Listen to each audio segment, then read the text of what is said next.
Und wir sind live. Juhu! Hallo Hallo! Anja. Ja, hallo Sandra. Na, wie ist es? Wir sitzen hier drinnen bei schönstem Wetter und machen Ist so, Livestream. oder? Ich bin gerade ein bisschen froh, dass die Sonne bei mir schon so ein bisschen rumgezogen ist, dass sie mir nicht mehr so frech hier in der Seite reinscheint. Aber Ja. ja, heute ist besonders hart. Heute ist besonders hart, finde ich auch. Heute ist auch der wärmste Tag irgendwie gefühlt bisher seit ein paar Bisher, Tagen. ja. Aber ist ja auch schön. Ist gut, dass das so ist. Ja, aber man muss echt alles abschotten. Ich habe hier auch abgeschottet, da hinten abgeschottet und unterm Dach so wie du. Ja, das hat immer so eine angenehme Temperatur dann auch direkt, weil sie das gleich hier alles aufheizt.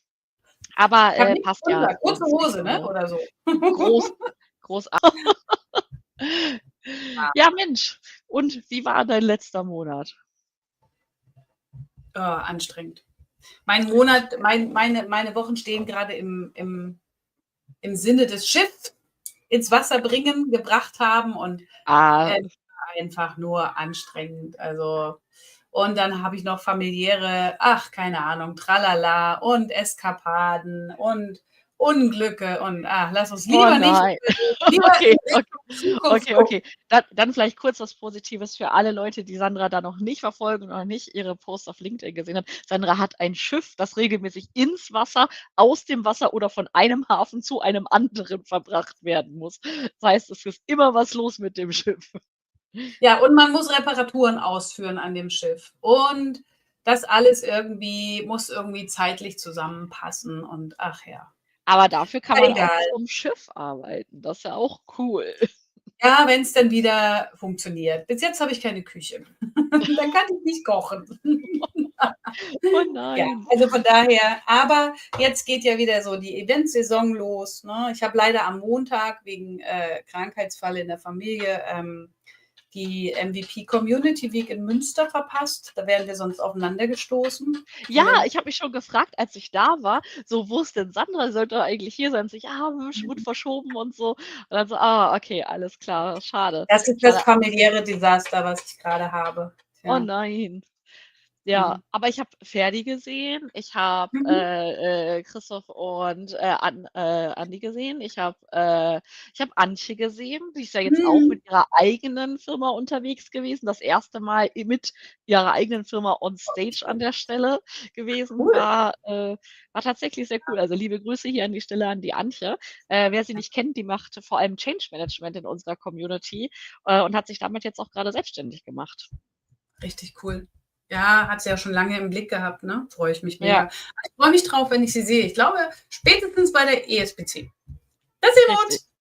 Ja. Ja. Ach ja, aber vielleicht auch schon vorher, ich weiß es gar nicht. Also mal gucken. Sandra, du bist aber auch auf der ECS, ne? Also ich meine, klar, wir greifen jetzt ein bisschen vor. Ich bin nicht Aber auf der ECS. ach so. Nee. Ich dachte, du wärst da auch dieses Jahr. Nee, man kann nicht alles haben. So ist es. Aber ich bin dieses Jahr auch nicht da, weil ich meinen Urlaub vorher schon so gelegt habe, dass ich währenddessen im Urlaub bin. Naja. Ja, Das nee, ist ja es ist ein bisschen viel, ne? Aber wir können ja später, ne? Am Ende können wir noch mal ganz kurz ja, erzählen, wo man uns demnächst findet.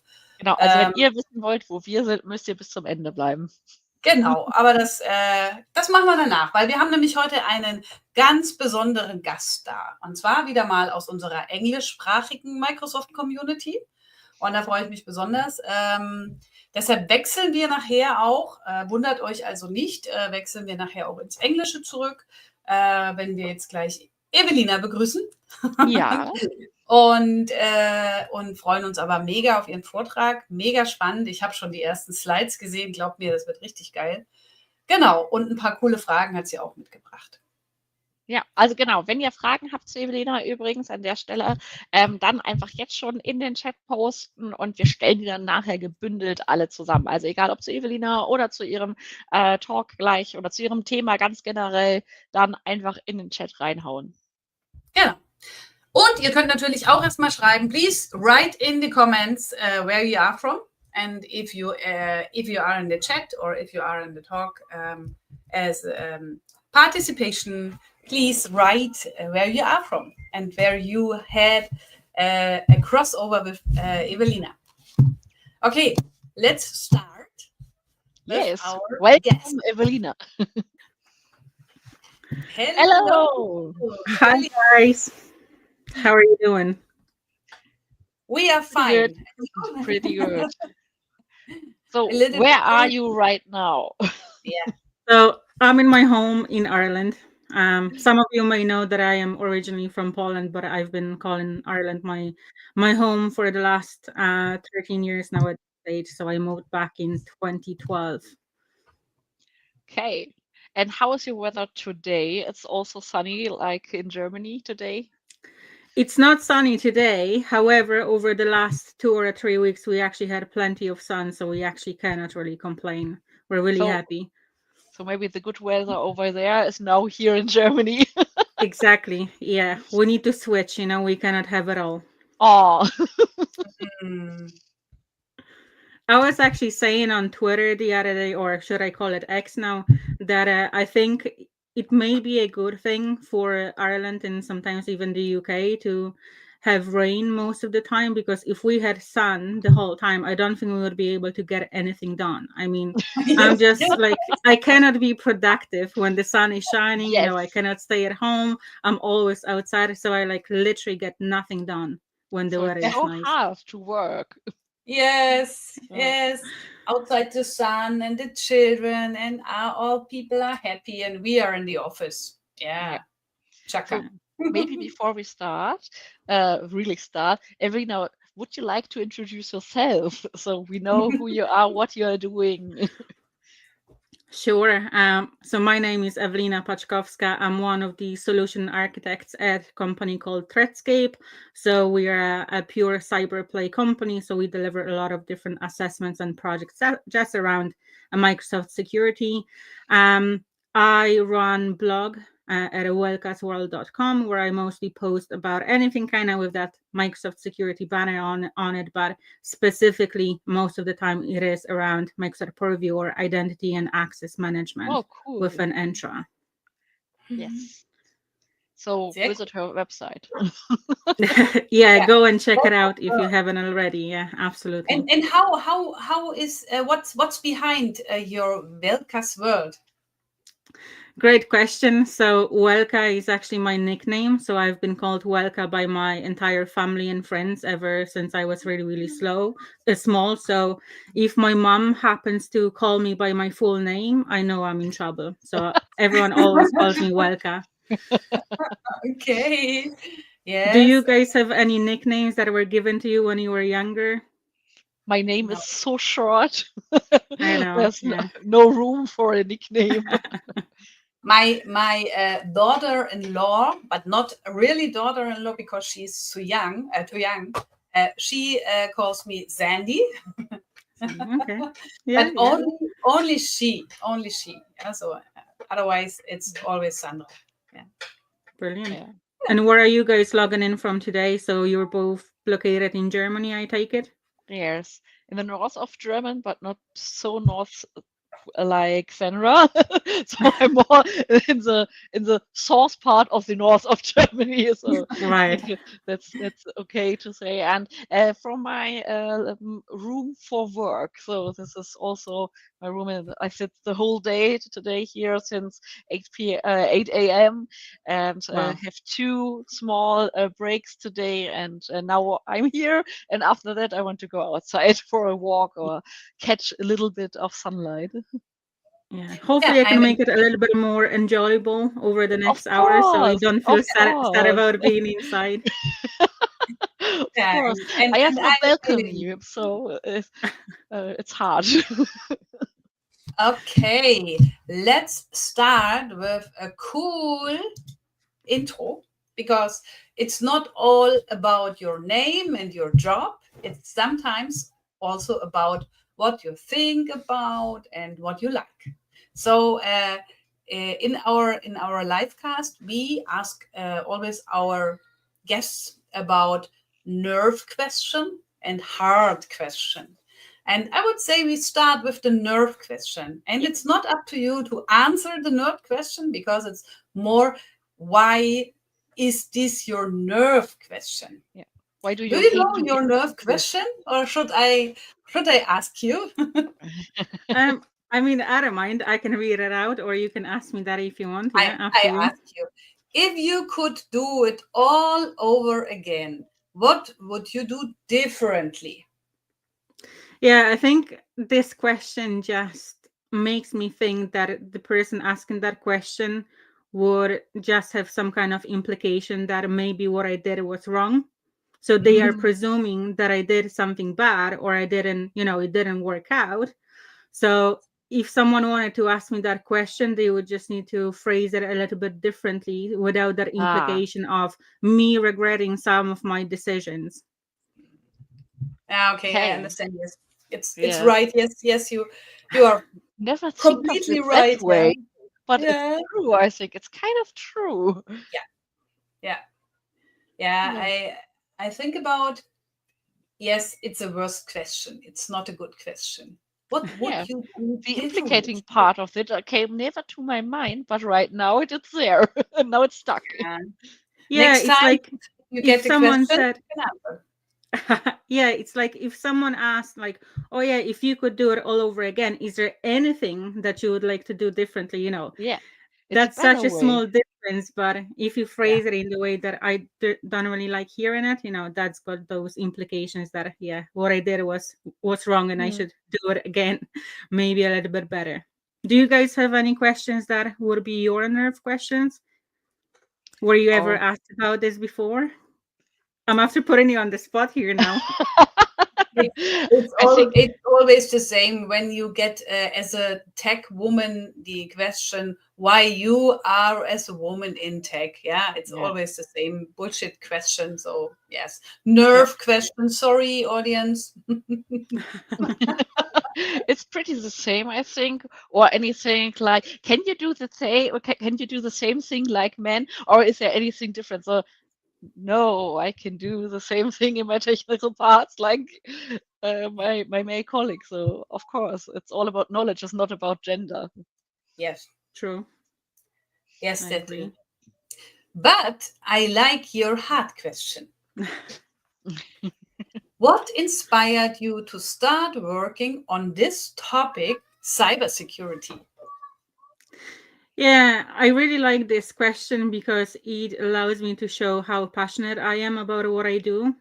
It took me a long time to actually realize what I wanted to do in life. So after I graduated from school, I took a couple of years of a break just to decide what I wanted to study. And eventually I did a business and accounting degree. So quite different from IT or even cybersecurity, but it took me a long time to get where I am today.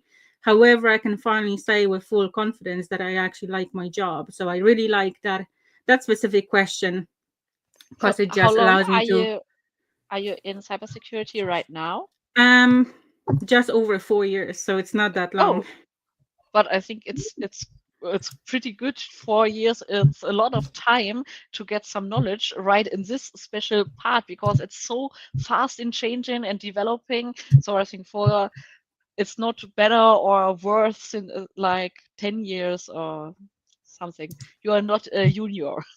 Yeah, it's an evergreen service. Yes. We all are familiar with Microsoft product, so it's almost like a running joke at this stage that everything keeps changing so often. They keep renaming the products and features, so it's hard to stay on top of it.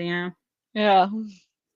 How about you guys? How long have you been in IT? In IT, I think for 10 years, and in Teams, no, yeah, I think 10 years, and in Teams since Teams is there. So I'm from the start From the beginning. in Teams, yes. And then after Teams, I also be into SharePoint. So yes, I think 6 years, maybe 5 to 6 years into SharePoint. Yeah, and Yeah, Sandra? I have only 4 years in my profession. So I develop games since 2021. Yeah. I mean, that's such a And you have badass your profession. own company and so many projects done right now. Yeah, but I With did big yes customers. in my current profession only 4 years, and only 4 years as a company owner. But before this, I have 20 years plus, I would say, positive in SAP. Wow. Yeah. Such a difference You definitely between don't look your SAP age. and Like, game developing. Yeah. It's a great gap between SAP and game development. But yeah, the pandemic was not such a only cool work. profession. Yeah, I like my job now. Every Good. Monday is cool, not Ah, you know this Monday problem when you say, oh no, it's Monday. It's not for me, but for me it's whoa, Monday, game development. Not every Monday, but amazing. most of them. Oh, my dog. Can you hear my dog? No. Oh, He yes. probably wants to learn a thing or two as well. So we have we talk and Time's forget. running. Yeah, time is running. I would say we should switch to your presentation because we are really curious about what you have. I see the deck of the presentation and you see my smile because it's really cool. So I'm happy to say the stage is yours. Thank you. Okay. So today's session is about a 0 to hero adaptive protection with insider risk management and conditional access.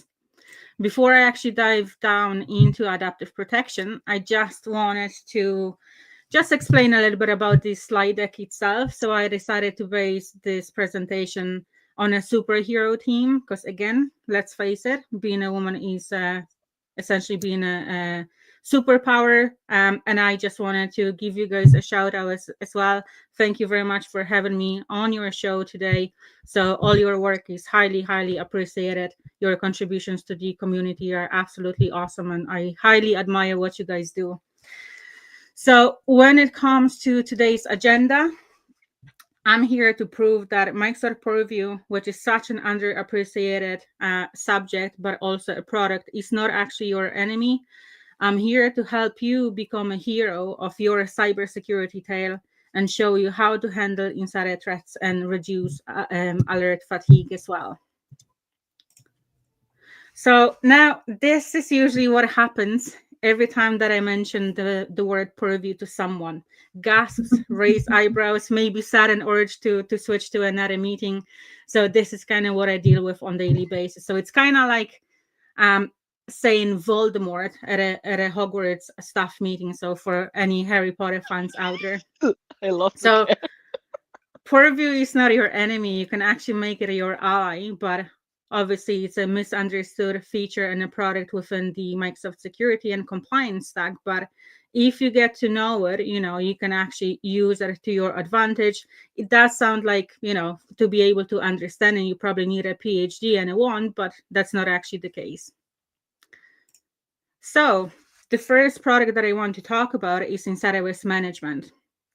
So this is a product within the Microsoft Purview stack. This is a compliance solution that essentially helps you and your organization detect and mitigate different insider threats, right? So you might have a leaver within the organization that is trying to exfiltrate some of the information or steal that sensitive information and take that with them. So some of the license requirements that are required to have insider risk management within your tenant are the Microsoft 365 E5 or the equivalent of it, depending on the industry that you're in, or the E5 compliance add-on. The next product that I'm going to be talking about is conditional access. So conditional access is a feature within Entra ID. So essentially, this is like a zero trust policy engine that uses different signals to make a decision once a user authenticates, whether they are authorized to complete a specific action. So it is based around the if-then statements. So for example, with conditional access, you can enforce multi-factor authentication, you can enforce device compliance, or you can, for example, block risky users from signing in. So the license requirements for conditional access on its own are just Entra ID Premium P1, which is included within Business Premium, for example. So now when we join insider risk management coming from Microsoft Purview and conditional access coming from Entra ID, we can make them work in conjunction with one another and we can make adaptive protection work. So adaptive protection is essentially this specific tool that allows you to use machine learning to identify critical risks and proactively and automatically apply different protection mechanisms and controls coming from different products from both Microsoft Purview, but also other solutions like data loss prevention, data lifecycle management, or conditional access as well. In order to use adaptive protection, the license requirements for it are Entra ID Premium P1 and Microsoft 365 E5 or E5 compliance add-ons, or those equivalents, depending again on the industry that you would be within. So just wanted to give you a heads up that the insider risk levels are actually very different to the alert severity levels. So when it comes to insider risk levels, we've got minor, moderate, or elevated. So essentially, you kind of get to decide who's your hero versus who's your villain. By default, insider risk levels are based on specific activities that you can then find within the Microsoft documentation. So it means that if you don't actually go and customize them, those insider risk levels would be correlated to specific activities. So for the minor risk level, this is for the users with low severity alerts or users with at least one data exfiltration activity with a high severity score. Then if we've got a moderate risk level, this is around users with medium severity alerts or users with at least 2 data exfiltration activities with high severity scores. And then for the elevated risk level, we've got users with high severity alerts or users with at least 3 sequence insights, each with high severity alert, or 1 or more confirmed high severity alerts. So I don't know about you, but my head is just wrecked even just reading that information from Microsoft Docs. So let's just put a spin onto it and maybe explain it in a little bit easier way to digest that information.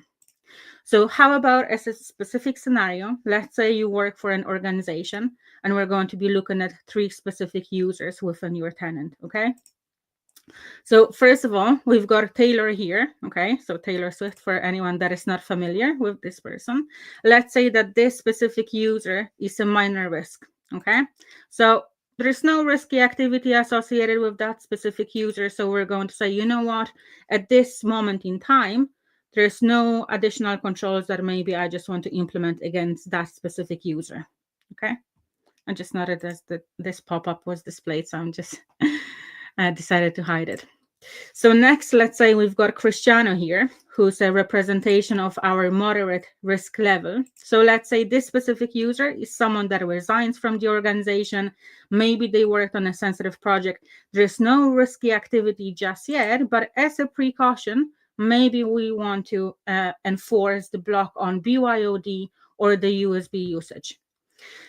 In this case, also, maybe we want to just reinforce the terms of use via conditional access policy to say, you know what, this is our policy against data sharing, you know, just as a precaution to say, look, you know, we're kind of watching you a little bit closer now. And now we've got our villain. So PDD here. This is the representation of an elevated risk level. So this is someone that maybe resigned from the organization. So they are maybe after handing in their notice, they did work on a sensitive project and there were some risky activities detected, right? So in this case, well, we want to automatically revoke their access pending a specific review, okay? So again, hopefully this is a little bit easier to digest than just the information from Microsoft Learn documents. And now I just want to take you through that entire process flow for actually activating the adaptive protection. So this is for all the heroes out there or the heroes wannabes, right? How do you get to that level where you are confident in trying to triage different incidents happening within your organization? And how do you deal with that alert fatigue as well? So this meme, this is my exact face every single time that I visit Microsoft Learn and read about adaptive protection, because they never mention the first and most crucial step that everyone should be following when setting up adaptive protection, which is to configure your insider risk settings. So the first step that they have within the documentation is to go and create your policy. which is actually not right, because if you just go and set up your policy first without trying to even at least fine tune some of those global settings, you're going to end up with a lot of different false positives. So I'm here just to take you through some of those different settings, bring up some of the key features that you should be looking at to kind of help you with that alert fatigue as well. So step one within my process is going to configure global insider risk settings. If you don't do it, when you enable insider risk management, this is something that you're going to end up with. So it's going to show you all over the overview page, all over the reports page, that 20%, or maybe, that number could be different, of your users perform some kind of an exfiltration activity, which might not be accurate, but, well, it's going to raise some flags for you. And it's kind of going to make you go into a panic mode where you're actually thinking that someone is stealing your data. So this is just an example of, if you enable insider risk management and you don't actually fine tune any of the global insider risk settings, these are some of the statistics that you're going to be ending up with. As an example, we can see on this specific page that one of the exfiltration activities that insider risk management thinks is risky or could be malicious is sending an email to people outside of the organization. Well, I don't know about you, but in my opinion, probably about 99.9% of every single organization is going to think that this is a normal business-to-business activity and there's nothing risky about it, because we send emails with attachments to other people outside of our own organizations all the time. So therefore, here are the steps how to actually fine-tune some of those settings within insider risk management. So how do you actually get to this specific page within the Purview portal? Where first you navigate to purview.microsoft.com, and now you're within the new portal, within the new GUI. It's nice and sparkly. So you go over to the settings on the left-hand side and then go over to insider risk management, and boom, these are your insider risk management settings. So again, I won't be going through all the different controls. I just want to show you some of the key ones that will definitely help you make sure that you do reduce the number of false positives that your insider risk management policies will be generating. So the first one, analytics, again, this is kind of like a no-brainer, right? You do need to have the analytics turned on to be able to get some of the insights and recommendations of what you might be missing within your policies and what you should be enabling. So again, first step is to enable analytics. Next, we've got a data sharing option. So again, if you're planning to use adaptive protection, you do need to enable the bottom option in here, which is to share the user risk details with other security solutions. But also, if you are planning to bring over some of the user risk levels to your data loss prevention, maybe to your communication compliance and so on, you also need to have this option enabled in here. Next, we've got the detection groups. So over here, you can essentially decide to put different types of domains, maybe file paths, maybe specific classifiers into groups so that it is a little bit easier for you to manage those groups within your policies. Or within the next couple of steps, I'm going to show you how you can put specific classifiers into a group, which you can then exclude from your policies at that global level as well. So as a default, Microsoft has now come up with that free public domains group for you, which is again available within every single tenant that would be licensed for insider risk management. And it is something that you can utilize within your policies. However, apart from that, there are some custom ones that you can add yourselves as well. So as an example, I've got here Russian or Chinese domains, maybe some of the risk ones that you don't really want your users to be communicating with, but also on the other hand, maybe you do have some safe users or safe organizations like your business partners or maybe your auditors that you don't necessarily want that specific activity when someone sends them an email to be flagged within your incidents. So the way to do it is, again, click on to create a new domain group. You give it a name. You can add your domains individually, one by one, or you can download the sample file within the Purview Admin Center and then import your CSV file as well. So the process is really, really easy. So next, with sensitive information types, again, you can put them into a group. And what I mostly see when I go and access or do different assessments against customers' environments is the fact that there are some classifiers that come out of the box. So These are coming in from Microsoft Information Protection. These can be trainable classifiers or sensitive information types. While you cannot actually disable them at a global level, there are ways how you can exclude them from the policies. But the one thing that I always see when I go and access a new environment is the fact that there are a lot of different false positives being generated or being matched against specific classifiers that are known to be generating a lot of false positives because they're just based on very generic patterns or keywords. So in that case, you can end up with something like this. So you could be in a tenant where you definitely have no New Zealand data within your environment, but the system will be telling you that now you've got 200,000 matches for the New Zealand social welfare number. So this is one of those types of classifiers that is known to actually be generating a lot of different false positives. So if you want to group them maybe into a specific group, where you add them individually, you can come up with perhaps something like this. So you can create a group to what I like to call essentially false positive generators. So the classifiers that you don't really want to see within your policies, put them into a group. And then on the other hand, for some of the other scenarios, you can, for example, put maybe medical and diseases classifiers into a separate group. The same with your credentials, the same with your GDPR or personally identifiable information as well, financial. You kind of get the picture, right? So once you have them in the group, you can again go through that whole list of different detection groups that you can set up. Now we're moving over to the next section, which is global exclusion. So another kind of key setting that I would definitely recommend that you have enabled within your organization is to make sure that you ignore your email signature attachment. So again, if an email signature attachment is added to your email, obviously now most of the organizations would have someone's full name or the physical address of someone's office within the signature, which then as a result of that can be generating a lot of false positives. So this is one trick to kind of make sure that those false positives are also reduced as well. And again, kind of go through that list, see what you want to maybe add to the global exclusion list as well. So remember how I was putting in different classifiers into groups? Well, now I can do it at a global level where I say, for example, that I don't really want to see false positive generators within any of my policies without me having to explicitly add them individually into every single policy that I will be setting up. So this is a way that, generally speaking, will reduce a lot of those false alerts for you. Just bringing your attention to another setting here, which is intelligent detections. Again, a couple of options here to either add unallowed domains or third-party domains as well for maybe any cloud storage domains like, WeTransfer, Dropbox, and so on, but maybe some specific domains that you don't really want to be communicating with and so on. So a couple of different options going on here.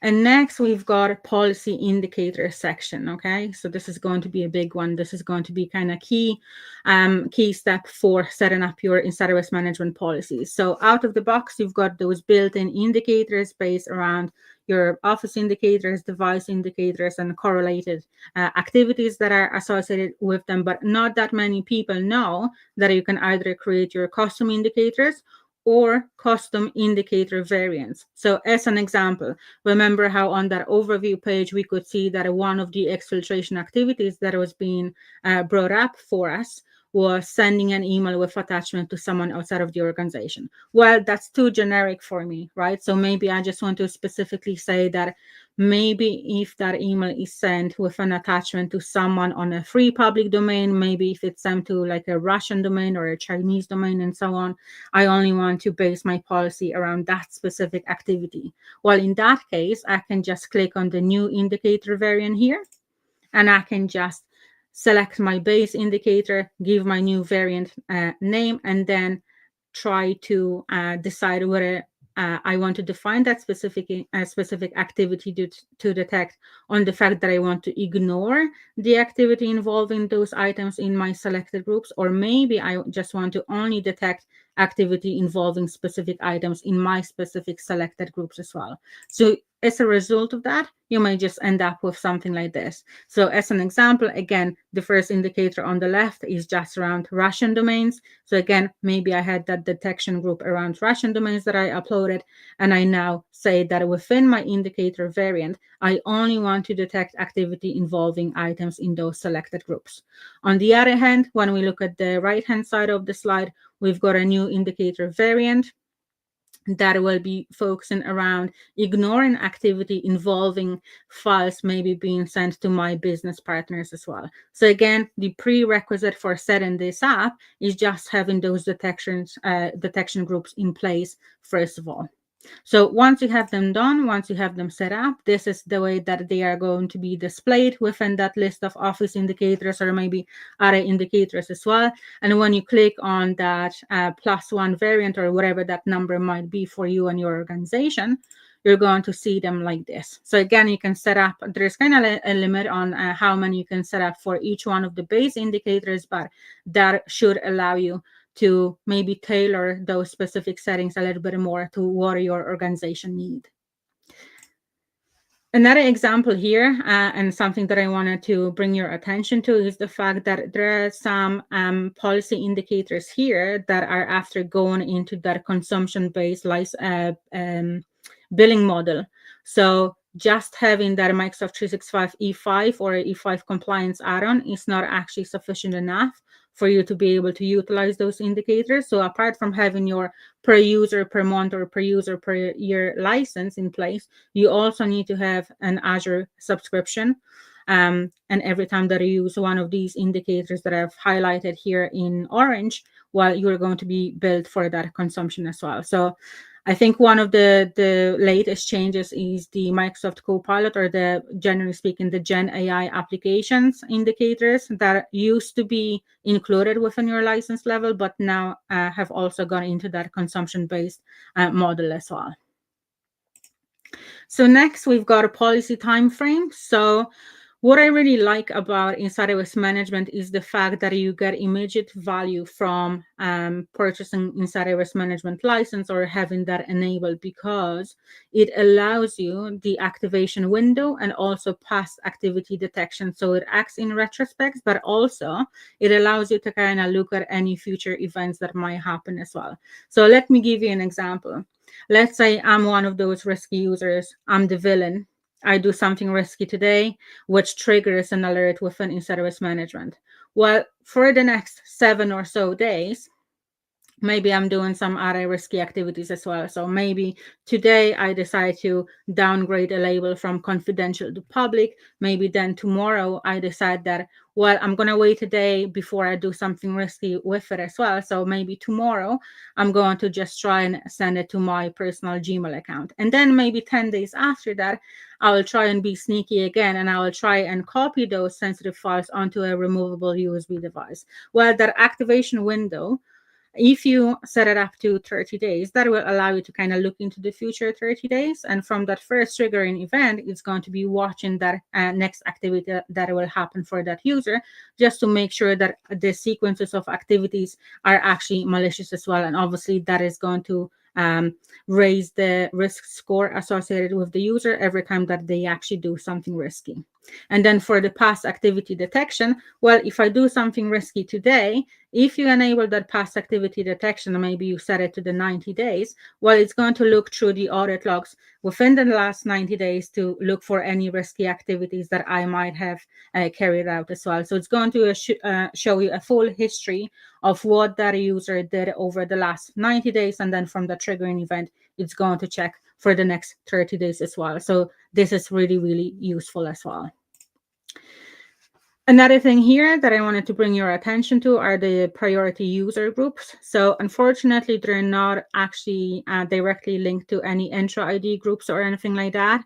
So you cannot make them dynamic. You do need to manage them from within those global Inside iOS Management settings. But for specific scenarios where maybe you've got a new staff members, maybe you just want to make sure that they fully adhere to your business procedures. Maybe you want to just put them into a group and have a specific policy just scoped scope to those users just to watch that activity. Same with leavers, same with your VIP users, and so on. And last but not least, when it comes to the global insider risk management settings, well, insider risk management is built in with privacy in mind and by design. So all the usernames are pseudonymized unless you decide differently. But a fun fact, if you go look through the audit log for insider risk management, or if you decide to use adaptive protection, regardless of the fact whether you do decide to pseudonymize the usernames or not, those names of those people that you will be going through the logs for, or the people that will be caught with an adaptive protection, there's no way to actually pseudonymize them. So you will actually get to see their names fully. Okay. So that was step 1 for trying to configure your adaptive protection. Step 2, once you go and fine tune your global insider risk settings, you are then ready to go and either create or edit an insider risk management policy. So again, I won't be going through that full setup. That wizard is pretty straightforward to follow. So over here, if you just go to Solutions, Insider Risk Management, and Policies, you can then create a custom policy. So there are some quick policies that you can very quickly set up within your environment. However, I would always suggest that you go and set up a custom one. So again, give it a name. I like to use specific naming conventions, so I know exactly which specific product within that stack I'm working with, and then what are the users within the scope of that policy, what template am I basing this on, and then what is the purpose of that specific policy. So at a quick glance, I know exactly what that policy is doing and what's the purpose of it. So you do have an option to decide whether you want to prioritize any specific content. So if you have any highly sensitive SharePoint sites in place, or maybe highly confidential sensitivity labels in place, you can just base your policies around that as well, so that a higher risk score will be associated with those activities that will be having something highly sensitive about them. And then when it comes to indicators, I just wanted to show you what those indicators, those custom indicator variants would look like, and what way they would be presented to you when you do actually go and modify them or customize them within the global insider risk settings as well. And then that's not there to say that you have to utilize both the base and the variant indicator. You can just uncheck the base one. So in my case here, well, I don't really want to see any activity associated with sending an email with attachments to recipients outside of the organization. I only want to see an alert being generated if that email is sent to maybe a Russian domain, Chinese domain. You kind of get the idea, right? And the last kind of 2 indicator variants that are highlighted at the bottom of the screen are the newest additions to those Office indicators as well. So I was well ahead of my game because I was creating the free public domains custom indicator variants way before Microsoft decided to have it built in. But you know, those options are here for you to fine tune those policies as well. And then the sequence detection. So your detection options, again, maybe one specific activity is on its own. It's not that risky. However, if it's carried out in a sequence of those risky activities, obviously this poses a bigger risk for your organization, and probably just lets you think that some specific activity is definitely more risky than the other. So you get to decide which ones you do want to utilize within your policy here.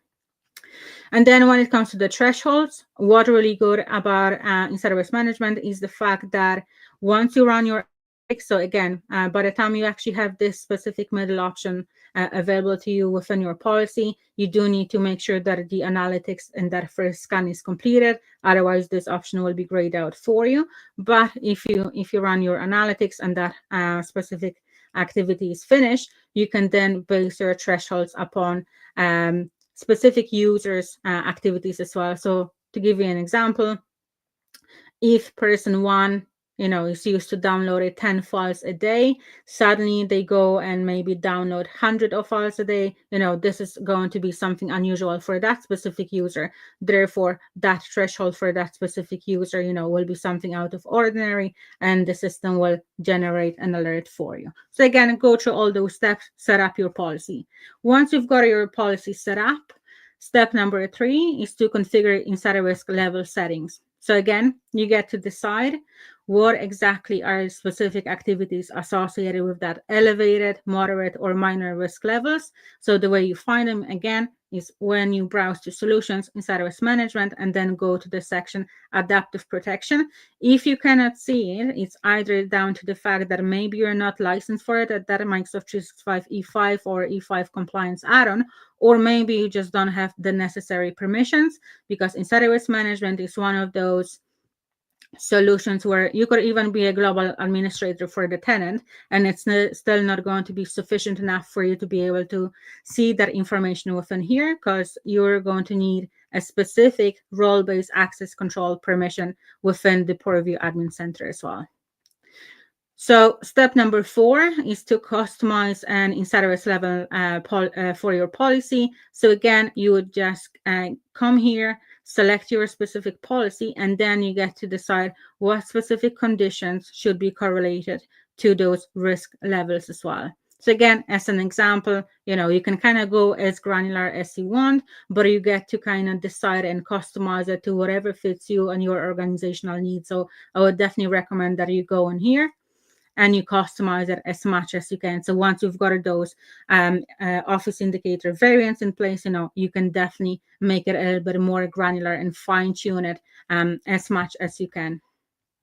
So again, once you do all of that, don't forget to check out the bottom options for the past activity detection settings. So again, kind of make sure that you check every single option in here so you can actually fine tune those settings as much as possible. After that, once the insider risk management settings are in place, everything looks in order, well, there's nothing else left for us to do other than create and add or edit a conditional access policy that it will be the enforcement behind those activities. So think back to that slide where we had a Taylor Swift, Cristiano Ronaldo, and P. Diddy, and for those specific risk levels, well, now I'm going to be enforcing those actions that I want to implement. So as an example, within conditional access, I can go and specify my condition, and it's going to be based upon the insider risk.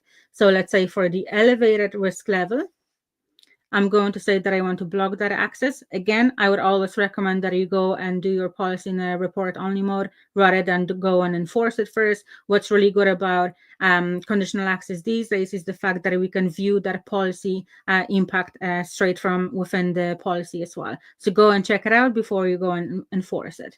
And then for the other scenario, so again, it's up to you and your organization. What do you want to do for each one of the risk levels?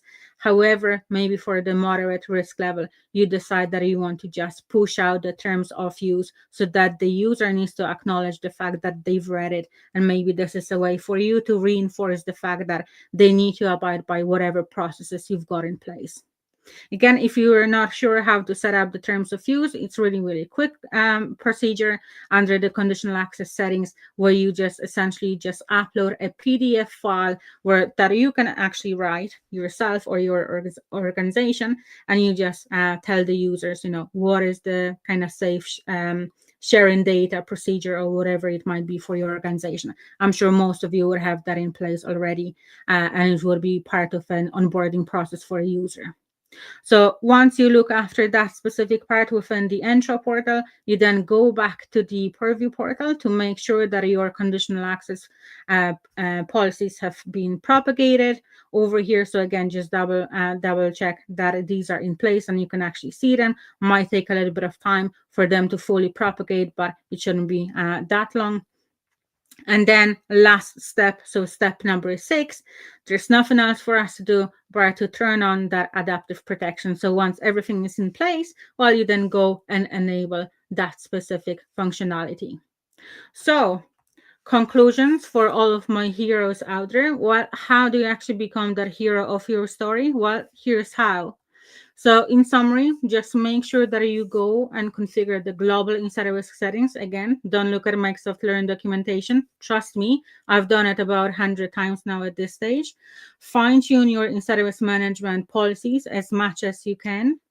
Customize those insider risk levels for your insider risk management policies so that they are fully fine tuned to your organizational needs. When it comes to your conditional access policies, start with a report only mode, check back on the logs, on the insights, and see, what users would have been impacted or blocked by your policies, refine those policies if needed, and then eventually turn on your conditional access policies only when you are sure that false positives have been actually minimized. So that's it from me. Thank you very much, guys. And yeah, any questions would be welcome. And I will just leave this slide on the screen just for anyone that wants to follow me or check out some of my social media platforms. Thanks again. Wow. I like this kind of, okay. When I was in a company, it was the last company before I was self-employed or a company owner. And it was a Microsoft and SAP company. And they asked me how they can avoid that people take data with them if they leave. And but this was 2018, 19. And I know there was no purview at this time. And then I saw a presentation during any community conference. Last year, the ECS, in Wiesbaden. I saw a presentation from an old friend about from Microsoft about Purview, and then it was like, okay, that's cool, because now you can see if people take data with you when they leave. Yeah, so it's really cool. So it's not possible to, if the purview is really good configured, then you can see which data is going away with employees. Correct. Yeah. So it takes time to actually get to a stage where your policies are actually well configured and you fine tune all those settings. So if you don't really know what you're doing, things can go wrong. You can actually get users blocked out from your tenant if you just enable the default settings. But yeah, I work with Purview on daily basis. I specialize in Purview, so this is something that I would be implementing for my customers at Threadscape. So it is very niche. It's hard to kind of get it right, but once you do get it right, it can definitely work in your favor and make your life as an engineer, or even if you work in support, so much easier, because it does a little bit of that automation for you. Yeah. Talking about time, how much time does it usually take from configuration from the policies and the part when they take action in the tenant? We have the same questions from the audience. Without seeing it. Yeah. Well, it's going to depend, right? Because when you mention proof of concept, okay, how big is the organization? How big is that a proof of concept group? If it's a small organization, this is going to be quicker than maybe an organization that would have hundreds of thousands of users. So again, without knowing the specifics, I'm just going to say, the favorite kind of answer for anyone working in Depends. IT. Depends. So maybe from 1 hour to, I think, up to more than a day it is, right? I would probably spend about maybe 3-5 days trying to even configure in-service management and do it properly. Think about all those different scenarios where you actually get that data about your business partners, about a list of domains that maybe you want to block, and so on. And then again, within that process or within that time period, it's not to say that what you actually set up first, that this is set in stone. You always kind of go back, test it, refine it based on feedback, based on what you see within the Purview Admin Center or within Defender, wherever you are trying to manage those alerts. You're always going to be going back. Waiting until you don't know how long it takes. It's always the same. Waiting in the M365 tenants for anything. Copilot configuration, Teams policies, SharePoint policies, your policies, insider risk management. It's so hard. Yeah, it could be a head wrecker, absolutely. Yeah. Yeah. And then you have, I'm sure you have in that interdependencies.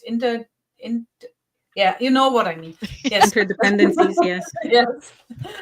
Between all plugins or all modules, yeah. So if you press the button here, then whatever is here, yeah, it's crazy, yeah. But yeah, I like Purview. I like it because I ever ask me how you can avoid as a company owner or as a manager that people take data with them. Yeah. So are there Yeah. any questions left in the Yes. in YouTube or LinkedIn? Yeah. In YouTube we have this question. To enable... I see another question here. Do you recommend to enable all policy indicators when you start to monitor or just some of them? Well, I would definitely disable the sending an email with attachment to outside of the organization. Just disable that because that's going to be generating a lot of alerts for you. So there's no point of having that included. When it comes to the other policy indicators, I would probably leave them checked just for the first even couple of days to see, how much activity is actually going on relating to those specific indicators. So uncheck the office indicator for sending an email with attachment to people outside of the organization, and maybe leave the rest of them on. The ones around SharePoint are also kind of tricky, when it comes to downloading files from SharePoint as well. If it's something like a normal business activity for you and your organization where you store all of your files within SharePoint, well, I would probably uncheck that one as well. Mm-hmm. Cool. Okay. Hey. Thank you. Thank you. Thank you. Yeah, wonderful. So if you have any questions later to Evelina, take the data with you, connect her at LinkedIn, Blue Sky XX, and and on my blog. Yeah, and your blog, yes, of course. Welka's World. Now we know what Welka is. Correct. Yeah. And I will also be at the Workplace Ninjas UK in Edinburgh next month. So I will be delivering a session with my colleague from Threadscape, Ru Campbell. Okay. Shout out to Ru if he's listening. We will all be in a big pack because our whole department from Threadscape is going to the event. So I'm really looking forward to it. But if you see me at the event, don't be shy. Come up, say hello. Yeah, perfect. And I hope we see us in Dublin in December. Yeah. Fingers crossed. I'm going to take your advice. Yeah. Okay. Yes, you should try. Okay. Evelina, we before we say goodbye, Anja and me has the task to talk about our next events. And so I would say start, Anja, please. Do you have anything? Not until our next session. So the only thing in May was the MVP week. Wow, it's late today. MPV week in Münster. Yes, but it's over right now. So task is done. And in June, I'm in the Infinity 365 conference in Salzburg. And on the Cloudland Cloudland is in July, so it's Cloudland. Okay, yeah. Cool. Oh, sorry. Yeah. My next event. Okay? I have one prepared. One of the best events this year, because I have not so many like last year, but this year I'm at the Experts Live Netherlands with UX lessons from gaming, building a Power App for Copilot adoption. Yes. Oh, I like this session. Very cool session. Yeah.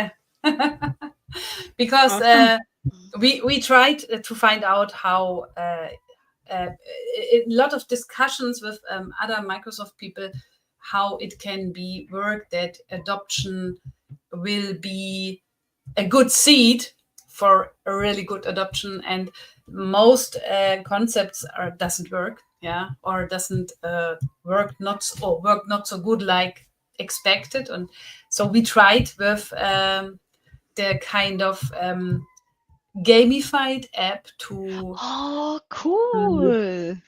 To Impressive. motivate people doing things to adopt technology. Oh, I'm so sad I'm not there.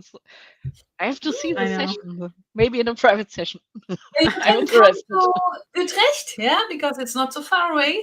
At Experts Live, but it's one of my it's the first session in this kind, so it's similar to what I planned for the MVP Community Week in Münster, but only similar. Cool. I have to transfer my our learnings into a presentation.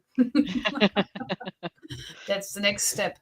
But yes, it's wonderful. So talking about the next and the last step. The next and last step is give Evelina the possibility to talk about her next points and make a little bit advertisement for the blog or for an event like the Workplace Ninjas. And so we say goodbye. Thank you very much. Thank you for having me on your show, girls. Really appreciate it. If you like, let's meet after stream end in the backstage. So don't leave too fast. I'm not going anywhere. Okay, bye for today. Thank you all. See you all.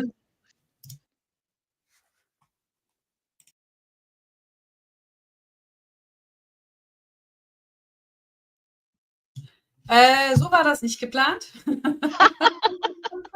Oh no, aber ist gegangen. Naja. Dann beenden wir halt für heute. Ja, genau. Schaut auf ihren Blog, besucht ihre Sessions, go to her session, go to Workplace Ninjas UK and talk with her. Yeah, perfect. We say goodbye. Bye. Until next week. Next time.